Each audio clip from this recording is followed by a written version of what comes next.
এবার আসেন সাধারণ পাবলিকও চাইলে আশিকে কোরআন হতে পারে। কি হতে পারে? এই জন্য ইমাম মুহাম্মদ আল গজালি রহমতুল্লাহ আলাই রাতের বেলা শুয়ে আছেন, ঘুমাইতেছে, স্বপ্নে আল্লাহ তাআলাকে দেখতেছেন মুহাম্মদ আল গজালি। সুবহানাল্লাহ বলেন না যে আপনারা? আল্লাহ পাক বলছেন, এ মুহাম্মদ, তোমার পাশের একটা গ্রাম আছে, যে গ্রামের নাম হলো রহমতপুর। কি নাম? এই গ্রামে একজন কাঠুরিয়া আছে, সে ইন্তেকাল করছে, সে আমার বান্দা। শুধু আমার বান্দা না, সে হলো আশিকে কোরআন। তুমি সকালবেলা যাইবা, তার জানাজা পড়ার দায়িত্ব তোমার, তার গোসল দেওয়ার দায়িত্ব তোমার, তার কাফন পড়ার দায়িত্ব তোমার। মুহাম্মদ আল গজালি সকালে যাই, কয় কে রে, কেডা মরছে রে? কয় আব্দুর রহমান না মরছে, কাঠুরিয়া। ইমাম মুহাম্মদ আল গজালি তারে সুন্দর করে গোসল দিয়ে দিছেন, কাফনটা পরাই দিছেন, দাফন জানাজা শেষ করে ওনাকে দাফনের জন্য নিয়ে গেছেন। আশ্চর্য ঘটনা হলো, মুহাম্মদ আল গজালি রহমতুল্লাহ বলে, কবরে নামাই নাই, কিন্তু কবর থেকে মেশক আম্বরের ঘ্রাণ পাওয়া যায়। এখনো কবরে তারা নামাইছি না। মুহাম্মদ আল গজালি রহমতুল্লাহ বলে, কারে দাফন করতে আইলাম রে বাবা? কবরে যাওয়ার আগে স্পেশাল ঘ্রাণ।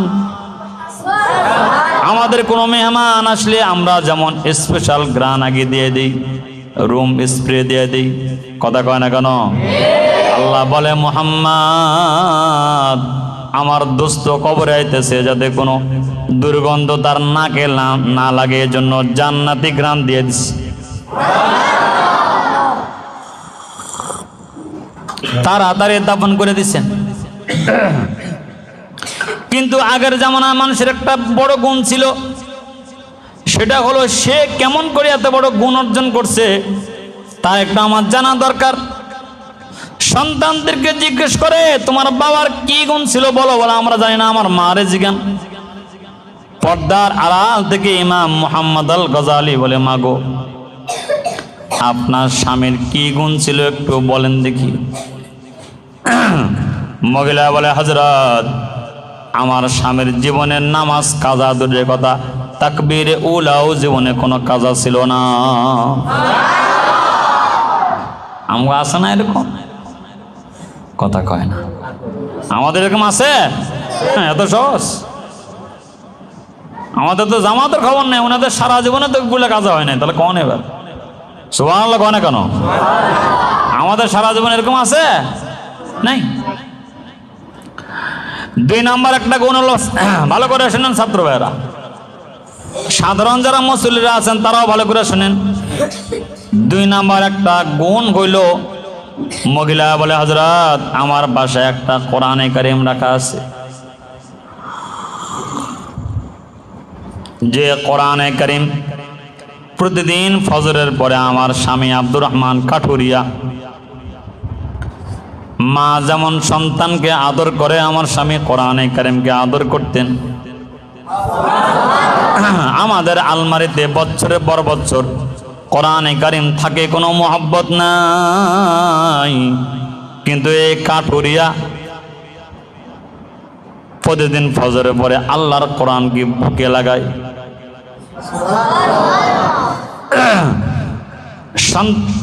মা যেমন সন্তানকে বুকে নিয়ে হাউমাউ করে কান্নাকাটি করে, এ কাঠুরিয়া আব্দুর রহমান কোরআনে কারীম বুকে নিয়ে কান্নাকাটি করে, হাউমাউ করে কান্দে, আর বলে, আল্লাহ, আমি কিন্তু কোরআন পড়তে জানি না, আব্দুর রহমান, আমি কোরআন পড়তে জানি না, কিন্তু আমি সাক্ষ্য দিতেছি আপনার কোরআনের মধ্যে কোনো ভুল নাই, কোনো সন্দেহ নাই। এতটুকু ক্ষান্ত হয় না, আব্দুর রহমানের মন মানে না। এবার কোরআনে কারীম খুলে ফেলে, কোরআনে কারীম খুলে এবার কোরআনে কারীমের প্রত্যেকটা হরফে হরফে হাত লাগায় আর বলে, ইহা বি সচ কাহা, এটাও আমার মালিকের কথা, এটাও আমার মালিকের কথা, এটাও আমার মালিকের কথা। আমি পড়তে জানি না, কিন্তু কোনো সন্দেহ নাই।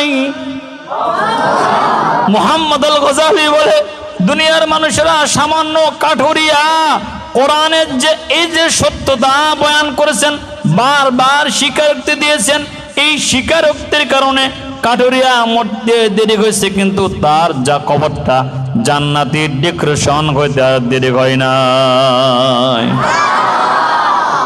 এই জন্য বাবারা, কোরআনে কারীম এমন এক কিতাবের নাম, যে কিতাবের দিকে মুহাব্বতের নজরে তাকাইলেও নেকি হয়। কোরআনে কারীম কিয়ামতের ময়দানে সাক্ষী দিবেন, আল্লাহ, এ আল্লাহর বান্দা আমারে মুহাব্বত করে, তারা আপনি মাফ করে দেন। কোরআনে কারীমের শাফাআত আমাদের নসিব হওয়া চাই। যাদের ঘরে কোরআন আছে, কমস কম পড়তে না পারেন, কিন্তু কোরআনটা বুকে নিয়ে বলবেন, মাওলা এটা আপনার কালাম, এতে কোনো সন্দেহ নাই, আমি পড়তে পারি না, মাওলা আমারে আপনি মাফ করে দেন। তো কোরআনে কারীমের মোহব্বত সিনায় রাখা, এটা আল্লাহর মোহব্বত সিনায় রাখা। যেমন বাজারের মধ্যে বহু কাপড় পড়া থাকে, রে কাপড়ে কেউ চেনে না, সামান্য কাপড়ের টুকরি এটাকে সেলাই করে যখন কোরআনের গিলাপ বানিয়ে দেয়, কোরআনের যে সম্মান, এই সামান্য কাপড়ের টুকরাটারও একই সম্মান। সুবহানাল্লাহ বলো না কেন? বাজারে কত কাঠ পড়া থাকে, কিন্তু সেই কাঠের সম্মান নাই। কাঠের সামান্য এক টুকরা যখন কোরআনে কারীমের রিহাল বানিয়ে দিয়েছে, তো কোরআনের যে সম্মান, কাঠেরও একই সম্মান। বাবারা, তাহলে যার সিনায় 30 পারা কোরআন আছে, তার দাম কত বেশি। এবার চিন্তা করেন, সাধারণ আব্দুর রহমানের যদি মর্যাদা এত হয়, তাহলে যার সিনায় 30 পারা কোরআন আছে, তার কবরে গেলে মর্যাদা কেমন? কবরে যাওয়ার সাথে সাথে তারে যখন শোয়া দেয়, তো কোরআনে কারীম দুইটা বাচ্চার আকৃতি হয়ে তার সামনে এসে দাঁড়ায় যায়। মন কান্না করে এসে যখন বলে, মান রব্বুক, দুজন কয় কেডা রে? কয় আমরা আইছিলাম আর কি, হ্যাঁ আমরা তো ওনাকে প্রশ্ন করতে আইছিলাম। আপনারা জানেন না এরা আমার দোস্ত মানুষ, তুমি কেডা? তো বলে যে আমরা মন কান্না কিরাইছিলাম আর কি। কিল্লাইছো? কয় তার একটু জিগাইতাম। কি জিগাইবেন? না মানে তার আল্লাহ কিডা? আমরা জানেন না, আল্লাহ জানেন না কেডা? আমরা কোরআন। দুই বাচ্চা দাঁড়ায় বলবে আমরা কোরআন বলছি। সে দুনিয়াতে ঘুমায় নাই, সে দুনিয়াতে কোরআনের জন্য মেহনত করেছে, কোরআন শিখেছে, কোরআন রাষ্ট্রীয়ভাবে কায়েম করার মেহনত করেছে, কোরআন বিশুদ্ধতা আমাদের জন্য ফিকির করেছে। সে আমার দোস্ত, সে ঘুমাইছে, নো ডিস্টার্ব। এরা এখন আল্লাহরে কইব, আল্লাহ আমরা তো মুসিবতে পড়ছি, কি করতাম? আল্লাহ কয় অনুমতি নাও। কোরআন অনুমতি দেয় কিনা? অনুমতি নাও। সুবহানাল্লাহ কয় না কেন? এখনো কোরআন বলবে হ্যাঁ অনুমতি দিতে পারি, কিন্তু আমার দোস্তরে প্রশ্ন করতে হবে, আদবের সাথে কোনো বেয়াদবি করা যাবে না। মন কান্না করে কেউ ঠিক আছে, ইয়েস বস, অসুবিধা নেই। সুবহানাল্লাহ কয় না কেন? হ্যাঁ, কান্নার কাছে যায় কব মান রব্বুক, রবকে। উনি জবাব দিবেন আল্লাহ। সুবহানাল্লাহ কয় না কেন? অথবা আরেক হাদিসে আছে, কোরআনে কারীম বলবে আমার দোস্ত ঘুমায় থাক, সব তার পক্ষ হয়ে আমরা সব জবাব আমরা দিব। আস্তে আস্তে কোন রকম খালি মন কান্নাকির আমার রব্বু আমার দিন আমার আসসালামু আলাইকুম থাকেন। সুবহানাল্লাহ হাসে কেন? সুবহানাল্লাহ কয় না কেন? এবার ফেরেশতারা কবরে যারা দায়িত্বশীল তারা বলল আল্লাহ কি করতাম? আল্লাহ কয় বিছানা বিছা। সুবহানাল্লাহ কয় না? দেখি এখন বিছানা বিছিয়ে দেবে না, জান্নাতি বিছানা তার কবরে বিছানো হবে। আল্লাহ এবার আমার বান্দার গরম লাগে তো ওই যে এসি জানলাটা খুলে দে জান্নাত থেকে, এটা লাইনটা করে দিয়ে দিক দিয়ে, আর আমার দোস্তরে ঘুমায় দে, কিয়ামত পর্যন্ত আমার দোস্ত ঘুমায় থাকবে। এই জন্য বাবারা, এই যে বাচ্চাদের সাথে বসছেন আপনারা, এই বাচ্চাদের মধ্যে এমনও ছোট ছোট বাচ্চা আছে যারা হাফেজে কোরআন না, আর আসতে কয় সুবহানাল্লাহ কয় না কেন? তাহলে কি বুঝলাম আমরা? আশিকে কোরআন হওয়া চাই। কি হওয়া চাই বলেন? হ্যাঁ, কোরআন যদিও পড়তে না পারি, কিন্তু কোরআন ওয়ালাদেরকে কি করব? কথা কনা কি করব? মহব্বত করব। মাদ্রাসার ছাত্র দেখলে বলবো না যে তুমি তো অনেক ব্রিলিয়ান্ট ছাত্র ছিলা, তোমার আব্বু কোথায় দিয়েছেন?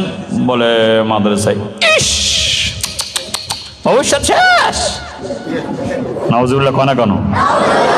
ভবিষ্যৎ বলে শেষ। এ কোরআন বললে ভবিষ্যৎ শেষ হয়? আসতে কয়রা। ঢাকার এক বুদ্ধিজীবী আইসা আমাদের এক ওস্তাদ জি আছেন, আল্লামা মুফতি দেলোয়ার হোসেন দামাত বারাকাতুহুম, ওনাকে আসে বলে কি, হুজুর আপনারা হুজুররা তো ভাত পান না। তো হুজুরে কয়, ভাই আজকে 1 মাস যাবৎ বিরিয়ানি খাই শেষ করতে পারতে আসি না, ভাতটা খামো কখন? এরা আসতে করে, জোরে কয় না কেন রে? তাহলে বলেন, বিরিয়ানি খাইতেছি 3 বেলা, ভাত খামো সুবহানাল্লাহ কয় না কেন? আমাদেরকে মানুষে যে খাওয়ায় আবার কে হুজুর রান্নাটা মনে হয় একটু খারাপ হয়েছে, হুজুর একটু মাফ করে দিন হুজুর, আবার পকেটে টাকাও দেয়। কিসের বরকত? আহা, কিসের বরকত বলো না কেন? এই জন্য হযরত রহমতুল্লাহ বলছেন, ভাই কোরআনের মজলিসে বসলে যেভাবে কাপড় সাবানের কাছে গেলে কাপড়ে কোনো ময়লা থাকে না, মানুষ কোরআনের মজলিসে বসলে মানুষের দিলে কোনো ময়লা থাকে না। তাহলে বলেন, দিল পরিষ্কার করার 2টা ওষুধের নাম আজকে বলবো। নবীজি সাহাবায়ে কেরামকে বলছেন, সাহাবীরা জানো লোহার মধ্যে যেমন জং লাগে, মানুষের দিলেও তেমন জং লাগে। কি লাগে? জং বুঝেননি আপনারা? মরিচা ময়লা পড়ে। তো সাহাবায়ে কেরাম বলছে, আল্লাহর নবী লোহার জং তো আমরা আগুন দিয়ে দূর করি, তাহলে মানুষের দিলের জং কি দিয়ে দূর করা? এই ব্যাপারে কোনো প্রেসক্রিপশন আসেনি, কোনো টিপস আসেনি, কোনো পরামর্শ আসেনি, কোনো ঔষধ আসেনি। নবীজি কয়, হ্যাঁ আছে 2টা ঔষধ। একটা হলো ক্বালা কাসরাতু যিকরিল মাউত, বেশি বেশি মৃত্যুকে স্মরণ করো, তোমার দিল পরিষ্কার হয়ে যাবে। আর 2 নম্বর হলো তিলাওয়াতিল কোরআন, বেশি বেশি কোরআন তেলাওয়াত করো, তাহলে তোমার দিল কি হয়ে যাবে? পরিষ্কার হয়ে যাবে। কথা কয় না কেন? তাহলে দিল পরিষ্কার করার জিনিস কি গান নাকি? কথা কয় না কেন? এক ভণ্ডবীর, আপনাদের এলাকায় ভণ্ডবীর আছে নাকি? আবার সাবধান। অলিপুরি সাহেব এক ফিরে আসে, কয় কি, হুজুর ও হুজুর, বুঝুন তো, মানে পাওয়ার পিসে পাওয়ার আলাদা বোঝেন না? হুজুর হুজুর কি হচ্ছে? হুজুর আমরা যে গান বাজনা মানুষকে শুনাই না, এটা হুজুর আমরা মানুষের দিল নরম করি, হুজুর নরম করার জন্য গান টান শুনে, হুজুর বোঝেন না কেন? তো হুজুর কয়, হ্যাঁ তোমার যুক্তি ঠিক। তুমি চিড়া চেনো নি? চিড়া চিনি হুজুর। পেশাব করলেও চিড়া ভেজে, পানি দিয়ে ভিজাইলেও চিড়া ভেজে, ঠিক কিনা? কথা কনা কেন? দুই ভিজা নেই এক নাকি? পেশাবের পানি দিয়ে চিড়া ভেজাইলে চিড়া খাওয়া কি? আর টিউবওয়েলের পানি দিয়ে ভিজাইলে? কথা কয় না কেন? ঠিক গান বাজনা এরকম হলো পেশাব দিয়ে চিড়া দেওয়া, ঠিক কিনা? কথা কয় না কেন? এই জন্য বলে আমরা আশিকে রাসূল। হ্যাঁ আশিকে রাসূল কোরআন পারস কয় না? বলেন তো, নবী হয়েছে কিসের দ্বারাই? কয় না কেন? নবী হয়েছে কিসের দ্বারা? কোরআনের দ্বারা। কিসের দ্বারাই বলে না কেন? তাহলে হে যে কোরআন পারে না, হে আশিকে রাসূল কেমন হয়েছে? এই জন্য ইনশাআল্লাহ আমাদের আজকের আলোচনার বিষয় ছিল, আমরা সকলেই হব আশিকে কোরআন, আশিকে কোরআন। কোরআন বলেন কি হবো আমরা? কথা কয় না, কি হবো আমরা? এই জন্য আব্বা আমাদেরকে দাওয়াত দেব ইনশাআল্লাহ, কোরআনে কারিম শিখবো, বাসায় কোরআনে কারিম যেগুলো আছে এগুলোকে আমরা মহব্বত করব, এগুলো যত্ন নেব, খবর নেব, মহব্বত করব, তো কোরআনের শাফাআত আপনার আমার নসিব হবে। দেখুন ইনশাআল্লাহ জামিয়ার এত বড় প্রোগ্রাম, আল্লাহ এই এত বড় আয়োজনকে কবুল করেন, আমিন কোন, আমাদেরকেও কবুল করেন। এই জন্য ইনশাআল্লাহ আমরা মেহনত করব, চেষ্টা করব ইনশাআল্লাহ। বলেন আল্লাহ আমাদেরকে তৌফিক দান করেন।